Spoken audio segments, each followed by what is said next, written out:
السلام علیکم ورحمۃ اللہ وبرکاتہ نحمدہ ونصلی علی رسولہ الکریم اما بعد فاعوذ باللہ من الشیطان الرجیم بسم اللہ الرحمن الرحیم اقرأ باسم ربک الذی خلق خلق الانسان من علق اقرأ وربک الاکرم الذی علم بالقلم علم الانسان ما لم يعلم وقال النبی صلی اللہ علیہ وسلم ومن سلک طریقا یلتمس فیہ علما سہل اللہ لہ طریقا الی الجنہ۔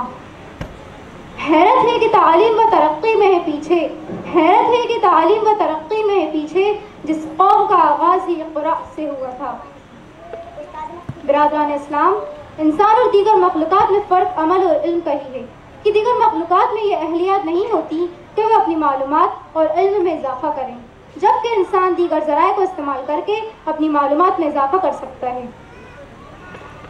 علم ایک ایسی چیز ہے جو انسان کو مذہب بناتا ہے، اسے اچھے اور برے میں فرق سکھاتا ہے۔ علم کی فضیلت و عظمت، ترغیب و تاکید مذہب اسلام میں جس بلیغ و تلاویز انداز میں پائی جاتی ہے اس کی نظیر اور کہیں نہیں ملتی۔ تعلیم و تربیت، درس و تدریس تو گویا اس دین برحق کا جزء لا ینفک ہے۔ کلام پاک کے تقریباً 78,000 الفاظوں میں سب سے پہلا لفظ جو پروردگار عالم جل شانہ نے رحمت دو عالم صلی اللہ علیہ وسلم کے قلب مبارک پر نازل فرمایا وہ اقرأ ہے، یعنی کہ پڑھ۔ اور قرآن پاک کی 6,000 آیتوں میں سب سے پہلی جو 5 آیتیں نازل فرمائی گئیں ان سے بھی کلام کی اہمیت اور علم کی عظمت ظاہر ہوتی ہے۔ اسلام کا پہلا حکم ہی علم حاصل کرنا ہے۔ قرآن میں اللہ تعالیٰ فرما رہے ہیں قُلْ هَلْ يَسْتَوِي الَّذِينَ يَعْلَمُونَ وَالَّذِينَ لَا يَعْلَمُونَ کہ اے میرے حبیب آپ فرما دیجئے کہ جاننے والا اور نہ جاننے والا یعنی کہ عالم اور جاہل برابر ہو سکتے ہیں۔ انما یتذکر اولو الالباب، اس بات کی پرکھ وہ رکھتے ہیں جو عقل مند ہوتے ہیں، یعنی کہ عقل مند انسان سمجھتا ہے کہ عالم اور جاہل برابر نہیں ہو سکتے۔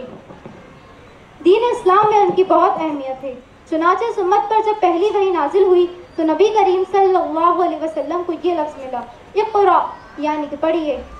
یہاں پہ ایک بات ذہن میں آتی ہے کہ توحید کی بہت اہمیت ہوتی ہے، اس کے بغیر تو انسان کی نجات ہی نہیں، شرک والا بندہ کبھی جہنم سے نکل ہی نہیں سکتا۔ تو اہم پیغام تو توحید کا ہونا چاہیے تھا، مگر پہلا پیغام یعنی پہلا میسج اس کے بارے میں نہیں بھیجا۔ پھر یہ بات بھی سمجھ میں آتی ہے کہ رسالت کی بھی بڑی اہمیت ہوتی ہے، مگر اللہ رب العزت نے رسالت کے بارے میں بھی کوئی پیغام نہیں بھیجا۔ پھر یہ بات بھی سمجھ میں آتی ہے کہ قیامت کے دن کی بھی بڑی اہمیت ہوتی ہے۔ اس دن انسان کے نامہ عمل کو دیکھا جائے گا، تولا جائے گا۔ اس دن انسان کے مقدر کے فیصلے ہوں گے، یا تو وہ زندگی کی بازی جیت جائے گا یا ہار جائے گا۔ اس دن کی اہمیت کو دیکھتے ہوئے قیامت کا تصور دیا جاتا، مگر ایسا نہیں کیا گیا، بلکہ فرمایا گیا اقرأ، یعنی کہ پڑھیے۔ اس سے معلوم ہوا کہ اللہ رب العزت اس امت کو پڑھتا ہوا دیکھنا چاہتا ہے۔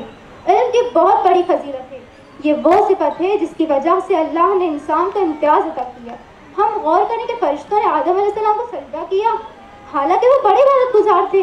یہ فضیلت کیوں دی؟ یہ فضیلت اس لیے دی کہ اللہ تعالیٰ نے آدم علیہ السلام کو علم الاسماء اور علم الاشیاء عطا کیا تھا، یعنی کہ ان کو دنیا کی تمام چیزوں کے نام سکھا دیے تھے، جس کی وجہ سے ان کو فرشتوں پر فضیلت حاصل ہو گئی۔ یہ فضیلت ان کو ان کے علم کی وجہ سے حاصل ہوئی۔ حضرت قیس بن کثیر کہتے ہیں کہ ایک شخص مدینہ منورہ سے ابو درداء رضی اللہ عنہ کے پاس دمشق آیا۔ ابو درداء رضی اللہ عنہ نے اس سے کہا میرے بھائی تمہیں یہاں کیا چیز لے کر آئی ہے؟ اس نے کہا مجھے یہ بات معلوم ہوئی کہ آپ صلی اللہ علیہ وسلم ایک حدیث مبارک بیان کرتے ہیں۔ ابو درداء نے کہا کیا تم کسی اور ضرورت سے تو نہیں آئے ہو؟ اس نے کہا نہیں۔ انہوں نے کہا تم تجارت کی غرض سے تو نہیں آئے ہو؟ اس نے کہا نہیں، میں تو صرف اس حدیث کی طلب و تلاش میں آیا ہوں۔ ابو درداء رضی اللہ عنہ نے اس سے کہا اچھا تو سنو، میں نے رسول اللہ صلی اللہ علیہ وسلم کو فرماتے ہوئے سنا جو شخص علم دین کی تلاشی میں راستے پر چلے تو اللہ تعالیٰ اس کے ذریعے اسے جنت کے راستے پر لگا دیتا ہے۔ بے شک طالب علم کی خوشی میں فرشتے اپنے پر بچھا دیتے ہیں، اور عالم کے لیے زمین و آسمان کی ساری مخلوقات مغفرت طلب کرتی ہے، حتیٰ کہ پانی کے اندر مچھلیاں بھی۔ اور عالم کی فضیلت عابد پر ایسی ہے جسے چاند کی فضیلت سارے ستاروں پر۔ بے شک علماء انبیاء کے وارث ہیں، اور انہیں کسی دینار و درہم کا وارث نہیں بنایا بلکہ انہیں علم کا وارث بنایا ہے۔ اس لیے جس نے اس علم کو حاصل کر لیا اس نے علم نبوی اور وراثت نبوی سے پورا حصہ لیا۔ حضرت ابو درداء رضی اللہ عنہ فرماتے ہیں کہ رسول اللہ صلی اللہ علیہ وسلم نے ارشاد فرمایا کہ جس طرح چودھویں رات کے چاند کو تمام ستاروں پر فضیلت ہوتی ہے، اسی طرح ایک عالم کو عابد کے اوپر فضیلت ہوتی ہے۔ عالم کے لیے ہر چیز استغفار کرتی ہے، حتیٰ کہ پانی کے اندر مچھلیاں بھی اس کے لیے استغفار کرتی ہیں۔ قیامت کے دن 3 لوگ شفاعت کریں گے، سب سے پہلے انبیاء، پھر علماء، پھر شہداء۔ شہداء کی شفاعت کی باری تیسرے نمبر پر آئے گی۔ تو معلوم ہوا کہ اللہ رب العزت کو یہ چیز بہت پسند ہے کہ میرے بندے علم حاصل کریں۔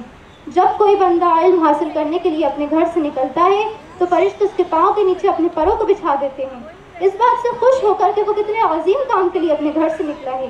ایک روایت میں ہے کہ جو شخص علم کی طلب میں ہوتا ہے تو جنت اس بندے کی طلب میں ہوتی ہے۔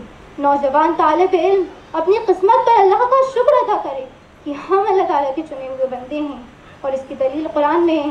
اللہ تعالیٰ قرآن میں فرماتے ہیں ثم اورثنا الکتاب، پھر ہم نے اپنی کتاب کا وارث اپنے بندوں میں سے ان کو بنایا، الذین اصطفینا من عبادنا، جو میرے چنے ہوئے بندے تھے۔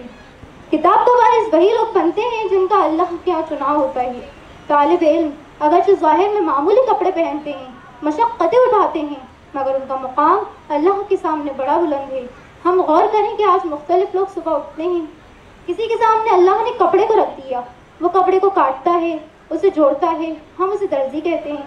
کسی کے سامنے اللہ نے لکڑی کو رکھ دیا، وہ لکڑی کو کاٹتا ہے، اسے جوڑتا ہے، فرنیچر بناتا ہے، ہم اسے کارپینٹر کہتے ہیں۔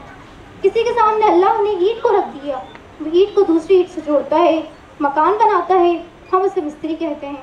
کسی کے سامنے اللہ نے لوہے کو رکھ دیا، وہ لوہے کے پرزے کو کھولتا ہے، پھر لوہے کو جوڑتا ہے، اس سے اس کا گزارا چلتا ہے۔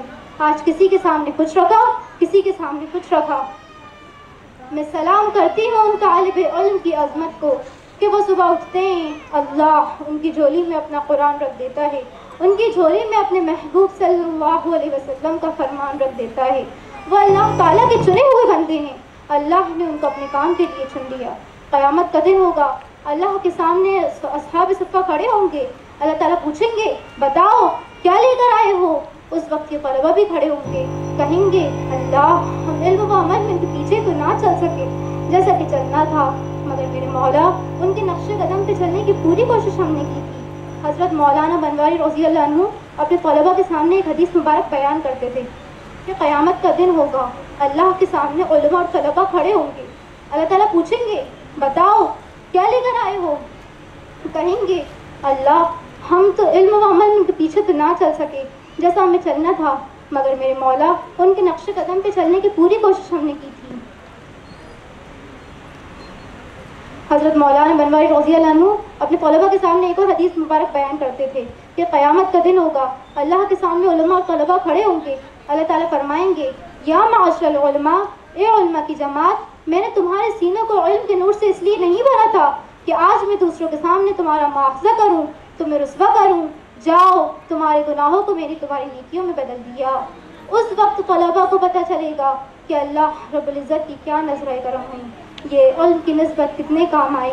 ہمارے پلے کچھ نہیں ہے، مگر اتنا تو ضرور ہے کہ اللہ تعالیٰ قیامت کے دن پوچھیں گے میرے بندوں کیا کیا کرتے تھے؟ طلبہ کہیں گے اللہ چٹائیوں پر بیٹھتے تھے، گھٹنوں کو دیکھ لیجئے، ٹخنوں کو دیکھ لیجئے، جیسا کہ جانوروں کے نشان پڑے ہوتے ہیں نیچے بیٹھ بیٹھ کر۔ میرے مولا ہمارے نشان پڑے ہوئے، ہمارے عملوں کو مت دیکھیے، ہمارے عمل خالص نہیں ہیں، مگر میرے مولا ہم کوشش تو کیا کرتے تھے۔ میرے مولا یہ وہ وقت تھا جب لوگ انگریزی تعلیموں کے پیچھے بھاگتے تھے، کالج اور یونیورسٹیز کے پیچھے بھاگتے تھے، ہمارے لیے تو مدرسوں میں جانا بھی تانا بنتا جا رہا تھا۔ اپنے پرے سب کہتے تھے کہ کن کاموں میں لگے ہوئے ہو، اللہ یہ وہ وقت تھا، مگر اس وقت میں اللہ ہم قرآن کو سینے سے لگا کر تفسیر کا درس پڑھنے کے لیے جایا کرتے تھے۔ میرے مولا بس اسی نسبت کی لاج رکھ دیجیے اور ہمیں اپنے مقبول بندوں میں شامل کر دیجیے۔ اللہ تعالیٰ سب طلبہ کو منافع عطا فرمائیں اور ہمیں قیامت کے دن اپنے اقابر کے قدم میں جگہ عطا فرمائیں، آمین۔ برادران اسلام، میری ان تمام طلباتوں کا خلاصہ یہ ہے کہ مذہب اسلام میں دین کی بڑی اہمیت اور فضیلت ہے۔ ہر نبی کو اللہ تعالیٰ نے علم و حکمت سے نوازا، ہمارے اسلاف علم کی دولت سے مالا مال تھے، ائمہ و مجتہدین علم کے زیور علم سے آراستہ و پیراستہ تھے، علمی اقوام عالم کے عروج کا سبب رہا ہے، علم ہی سے انسان جہالت کی تاریکیوں کو دور کر سکتا ہے۔ علم ہی سے بندہ اللہ کی معرفت حاصل کر سکتا ہے، علم ہی سے بلندی قدر و منزلت اور دنیا و آخرت میں کامیابی و کامرانی کا حصول ممکن ہے۔ ہم آخر میں اللہ تعالیٰ سے دعا گو ہیں کہ باری تعالیٰ ہم سب کو حصول علم کی توفیق عطا فرمائے، آمین یا رب العالمین برحمتک یا ارحم الراحمین، وآخر دعوانا الحمد للہ رب العالمین، والسلام علیکم ورحمۃ اللہ وبرکاتہ۔ وعلیکم السلام ورحمۃ اللہ وبرکاتہ۔ ماشاء اللہ، دل سے جو بات نکلتی ہے اثر رکھتی ہے، دل سے جو بات نکلتی ہے اثر رکھتی ہے، پر نہیں طاقت پرواز مگر رکھتی ہے۔